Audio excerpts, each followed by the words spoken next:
Deepwoken, a very game we all know of. Now, why do we like Deepwoken? If you're like me, you like the lore and the races the most. Because I'll be real, at this point, there's not much that we can experience that isn't just theory crafting when it comes to the lore. So, I was thinking, when was the last time we got a race update? I think it was 2 years ago during Layer 2. I didn't play at the time, but that's a long time since the race update. And, well, I'm looking at a lot of these races. Like custom races, well, a lot of them are good, like art-wise and like design-wise. A lot of them don't really fit into the lore. So that's kind of what my whole thing was. Let's make 2 races that fit really well into the lore that's already established without making new lore. Well, that's not unbelievable. And using lore that we have as a base. I'm not making any new things up. I'm just using stuff that we already know. That can't happen. A big difference. I'm not theory crafting. Well, technically I'm theory crafting, but not really. All right, let's start with the first race. We'll start with Zephyrites, my personal favorite. Zephyrites, the wind's orphans. Long before the tides of history washed away the truth, the Zephyrites were born of a cataclysmic event tied to Etheron. Legend has it that their origin lies in the destruction of an ancient city that sought to challenge the heavens themselves. This civilization, obsessed with etheric power unknowingly, tampered with forces they couldn't comprehend, creating machines to harvest the storm's raw energy. Their arrogance annoyed Etheron's sleep, who unleashed a tempest of unmatched fury, obliterating the city and scattering its remains across the lower world. Amid the destruction, a select few were spared, their bodies altered by the storm itself. These survivors became the first Zephyrites, imbued with the wind's eternal grace and speed as both a gift and a curse. While they were spared annihilation, they were condemned to wander, forever marked by the tragedy of their hubris. Alright, Zephyrites. So what was I thinking when I was making Zephyrites? Well, first I was like, okay, we don't really have like a fast race. Well, we have Felinors. They're not really the fast race, they're the stealth race, despite what people have turned them into. And I was just like, okay, storm markings, okay, what do we have? Well, the Great Cataclysm, you know, when everything got sunk. So what if there was a smaller scale of that only happened like right before or during that Great Cataclysm? It doesn't really matter when it happens, it can just happen at any time. But it was only one specific civilization, and it was only one drowned god that caused it instead of all of them. Basically, think of it like swatting this fly. He got annoyed. He was messing with their storms too much, and they swatted him, and they only swatted that civilization. And, you know, these guys were harvesting the storm, trying to figure out how to, you know, make the song out of it, right? Trying to get the song out of the storm. And, well, Etheron in his sleep felt that, and just, like, slapped it. And then fell right in his sleep. And he doesn't even know, like, and the civilization crumbled, and you know, they harvested the storm, and the storm from Etheron, they all combined, and they made this new race with their powers of the Gale. This is basically like a Gale race in my head. So they're fast. They have like lightning streaks showing that what happened when they harvest the storm that Etheron was always creating. So they were marked by what they were doing, or at least what their ancestors were doing forever. Marked by the storm that Etheron created, and they were harvesting to try to figure out its powers. Unknowingly, that is. They didn't know that it was Etheron. No one knows about the drowned gods besides a very few select people. And they just happened to be messing with Etheron's powers and you know, slapped him in his sleep. So as you can tell, you know, here's Mistral, Boreas, Starfo, Stratos. All of this is for the racial colors, right? Try to keep it very Greek theme. When I was designing these guys, I was thinking Greek colors, Greek. We'll go for the innate trait, Evasive Grace. 5% passive movement speed at all times. 10% when on combat. Now, I didn't want to make it too busted, but I didn't want to make it useless, like say Grimoire's innate trait. Grimoire's is completely useless, so I didn't want to have that. So I gave it just some movement speed. And I'm gonna, it doesn't proc with Speed Demon if you're asking. No, it doesn't proc with Speed Demon. So you can't use this in Speed Demon. So don't even think about it, it doesn't proc. For the innate sets, I wanted to go something a little crazy. I was like, okay, what makes your races more unique? Let's make these races a little bit more unique since it's been so a while. We're gonna start with negative stat points in a stat. Okay, -2 strength because these guys are intelligent, and these guys are infected by the storm, so they're fast. But since they're intelligent and fast, they don't have good strength. So for the first time ever, a negative race. This would be good for min-maxing. This would be good for like specific builds. I mean, you can still get the strength back just by putting points in, but you're gonna have to lose 2 points at minimum to even get back into positives. So I think that's fair, especially because I think this race is really good.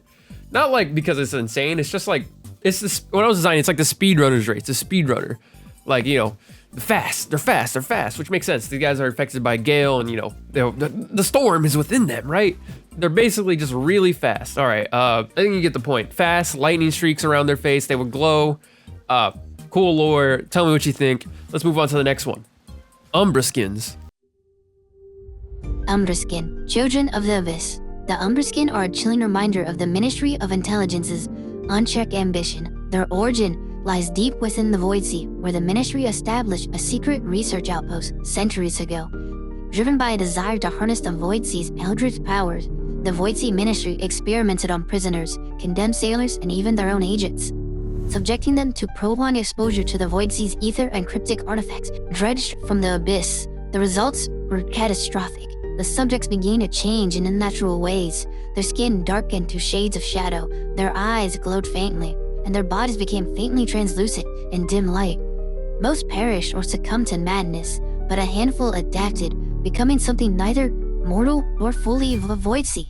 These beings, the first Umbre skins, were regarded by the Ministry as tools, living weapons to be controlled. But then, without warning, the Void Sea Ministry went silent. No more reports, no more ether shipments. Attempts to re-establish contact failed. The mainline ministry was forced to abandon their efforts, and the Void Sea Station was ran off as another victim of the Void Sea's wraith. Decades later, the Umbre skins began to emerge, wandering the coast and appearing in small villages. They claimed no memory of their origins, only vague dreams of inky seas, cold whispers, and labyrinthine ruins. These appearances sparked fear and superstition among the surface dwellers, who saw the Umbre skins as heralds of the Void Sea's hunger. Umbre skin. I originally had a different origin with these guys from the Void Sea, but I was recommended by Anon Anomaly to make it more ministry themed, as there's not a lot of ministry lore to go off of, and I feel like it worked out in the better end. So Umbre skins, as I said, they're experiments from the Void Sea, a long lost relic of the ministry's unchecked ambition. They were made in the Void Sea by the ministry by experimenting on their own, other people, other races, and they all formed into this thing called the Umbre skin. Only a few of them survived, obviously, and well, because of that, they were made in the Void Sea. They have higher willpower than normal. As I said, we're gonna do something a little special with the stats. So these ones have -2 charisma because people are scared of these guys. Even though they didn't really do anything wrong, they're scared of them because they think they're like the Void Sea themselves, like the enraged Void Sea coming to get them. No. But they're also pretty smart because, well, they were with the ministry, and even if they were experimental, they had to learn something from just being with or near the ministry for so long. So these guys are rather smart and have high willpower because, you know, high willpower to survive the Void Sea. When I was making these guys, I was really thinking of like dark creatures, scary, you know, Umbre skin. Umbre is dark. These guys have are proficient in Shadowcast. Well, I'm not gonna add that in their lore, but they're good with Shadowcast, I would just say. Just based on the fact that they were made by the ministry, the creators of Shadowcast. Now, I went with like, for the racial variants, Abyssborn, Void Sea, Void something else, I can't remember off the top of my head, it's right there. All the colors are kind of like nice. You got white, you got dark gray, you got like a lighter gray, and then you have black. And then, you know, the rest doesn't really matter as you can change it. But these guys' markings would be like vein patterns, like vein popping, because these guys, you know, they're experiments on. Their bodies are weird, spectral like ghosts. Speaking of spectral, they're a thing, Void Step. Void Step, when you dodge, you gain a slight speed boost as well as going slightly transparent. When I mean slightly transparent, it's like you're like see-through, but you're not like invisible, with a 50-second cooldown. This does not increase your iframes. Monsters lose sight until you hit, and the invisibility lasts 2 seconds until you hit or wait those 2 seconds. This is disabled during hell mode like Animal King because it would give too much of an advantage. But it's not overpowered enough where it would be like, all right, this is too OP for our race trait. No, it's only 2 seconds. So say if you're getting ganked to like Primadon, if you dodge like a Primadon move, the Primadon will auto lock onto the guy that's ganking you instead of you for like 2 seconds. Kind of see the use case? It's only like every 50 seconds, but you see the use case. It's just like, say if you're getting ganked and there's monsters nearby, you can get like 2 seconds of the monster attacking the ganker instead of you. Basically. it's useful, is what I'm trying to say. It's only 2 seconds. It's not a long time. So I think it's fine. This trait took a while to figure out what I was going to do with. I didn't want to make it too overpowered, so I was like, okay, I got the help from Anon Anomaly again to say disable during hell mode and make it last 2 seconds because it would have been too overpowered. But now that it's this, I think this is really good, and it plays into the whole spectral ghost-like thing that Umbre skin are kind of based on from the Void Sea. So I had another race planned, but I just don't have the time nor the willpower to finish it. Power lift, maybe I'll go back to it. Maybe I will.